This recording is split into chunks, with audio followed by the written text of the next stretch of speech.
ये मैं पूछना चाहती हूँ आप लोगों से, क्योंकि आप लोग इस देश का भविष्य तय करने वाले लोग हो। इस देश में आज जब से संविधान लागू हुआ है, अपने अपने वोटों का अधिकार एक गरीब भी। बदायूं पहुंची कांग्रेस की स्टार प्रचारक पूनम पंडित ने भाजपा सपा बसपा पर तीखा प्रहार किया। उन्होंने कहा कि इन तीनों की ही शासनकाल में प्रदेश का विकास नहीं हुआ है। पूनम पंडित कांग्रेस के प्रत्याशी के लिए रोड शो करने पहुंची थी। इस दौरान उन्होंने पूर्व नगर विकास मंत्री का नाम लिए बिना उन पर हमला किया।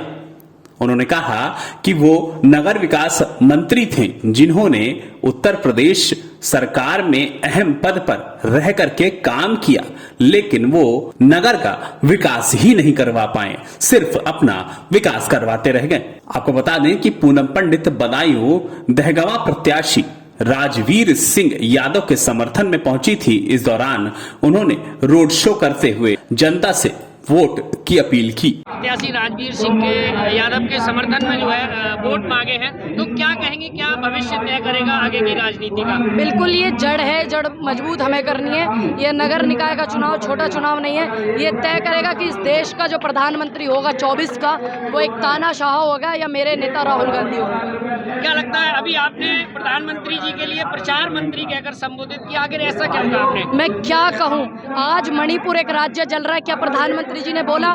आज देश की पहलवान बेटियां बैठी हुई हैं धरने पर, कहते थे विनेश तू तो मेरे घर की बेटी है, और आज बेटी उनकी रो रही है, अपने परिवार की बेटी उन्हें नहीं दिख रही है दिल्ली में, और वो प्रचार करने में कर्नाटक में गए हुए हैं। आप तमाम मुद्दे उठा लीजिए। पुलवामा में वो अपनी वीडियोग्राफी कराने के लिए गए थे। जब पुलवामा कांड हुआ था, सतपाल जी कितना उठा रहे मुद्दे को, ना वो मुद्दा दिखाया जा रहा है इस देश की मीडिया में, ना ही मणिपुर का दिखाया जा रहा, ना ही किसान बैठे हैं धरने पर वो मुद्दा दिखाया जा रहा। और एक इनकी महिला नेता कहती है पहले क्यों नहीं बताया?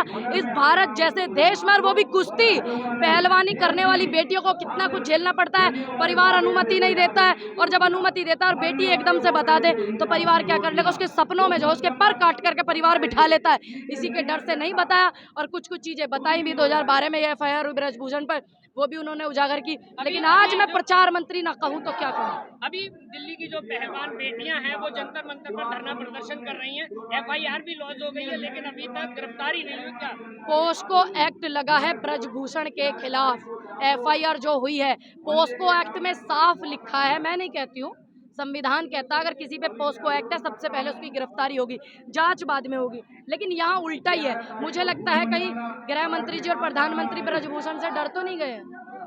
अगर देखा जाए 2014 से पहले ये भाजपा का एक नारा था, एक विधान एक निशान, एक देश एक विधान, एक देश एक निशान। लेकिन क्या नहीं लगता अगर किसी आम व्यक्ति पर अगर ये पोस्को एक्ट लगा होता तो क्या उसकी गिरफ्तारी? अगर ये पोस्को एक्ट आप पे लगा होता, पत्रकार महोदय, आप कहाँ हैं लोकेशन ढूंढ करके, और उत्तर प्रदेश की पुलिस इतनी जल्दी आपको गिरफ्तार करती कि इस पूरे वर्ल्ड में इतना तगड़ा कानून कहीं नहीं बना होगा जो इस देश में तुरंत दिख जाता। क्या लगता है आज देश में एक देश एक विधान नहीं है क्या? बिल्कुल नहीं है। अगर होता तो संविधान में लिखा है ना कि पोस्को एक्ट में सबसे पहले अरेस्टिंग हो, पूछताछ बाद में हो। अगर होता तो आज देश की बेटियां धरना कर रही हो, और उनकी उन बेटियां, वो मेडल लाने वाली बेटियों के सीने पर हाथ नहीं मारती पुलिस। मेडल लाने वाली बेटियों के सीने पर हाथ नहीं मारती पुलिस, जो पुलिस के भेष में, या पुलिस खुद कर रही है इस चीज को। ये नहीं होता। रात के अंधेरे में 2 बजे बेटी को नहीं जलाया जाता। यहाँ उल्टा है। पहले बलात्कारियों को सजा मिलती थी, दिल्ली कांड हुआ था, 4 लोगों को फांसी की सजा हुई थी कि नहीं हुई थी?